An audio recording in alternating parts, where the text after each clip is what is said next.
అందరికీ నమస్కారం అండి. Welcome to KVL multi homes properties.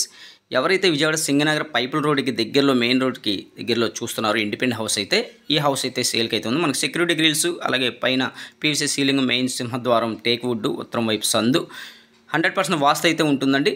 So flooring మొత్తం కూడా మార్బుల్ యూజ్ చేశారు. మనకి గుమ్మాలు, కిటికీలు, గ్రానైట్ ఫ్రేమ్స్ అయితే ఇచ్చారు. ఇదంతా మాస్టర్ బెడ్రూమ్లో అటాచ్డ్ బాత్రూమ్ ఉంది. అలాగే ఇది వచ్చేసి మనకి 125 గజాల్లో 125 స్క్వేర్ యార్డ్స్లో మొత్తం విత్ ఇంటీరియర్తో కంప్లీట్ చేశారండి. ఇది పైన ఫస్ట్ ఫ్లోర్కి కూడా మనకి ప్లాన్ అప్రూవల్ ఉంటుంది. గ్రౌండ్ మొత్తం కంప్లీట్ చేశారు. ఇది ఫేసింగ్ వచ్చేసి వెస్ట్ ఫేసింగ్ అండి. ఇంటి ముందు రోడ్డు అయితే 33 ఫీట్ రోడ్డు. డైనింగ్ వచ్చింది, కిచెన్ వచ్చిందండి. యాక్రిలిక్ షీట్తో మనకి కబోర్డ్స్ అయితే మొత్తం కంప్లీట్ చేశారు, పూజా మందిరం. సో ఎవరైతే ఇంట్రెస్ట్ పర్సన్నారో వాళ్ళు స్క్రీన్ పైన మా నెంబర్స్ అయితే ఇచ్చాం. ఈ హౌస్ చూడాలనుకుంటే మీకు ఈ హౌస్ అయితే కాస్ట్ 85 lakhs అండి. సో ప్రైస్ అయితే స్లైట్లీ నెగోషియేషన్, అన్ని అప్రూవల్స్ ఉన్నాయి. బ్యాంక్ లోన్ వస్తుంది. బ్యాంక్ లోన్ తీసుకుని హౌస్ అయితే పర్చేస్ చేయొచ్చు. Thank you for this watch.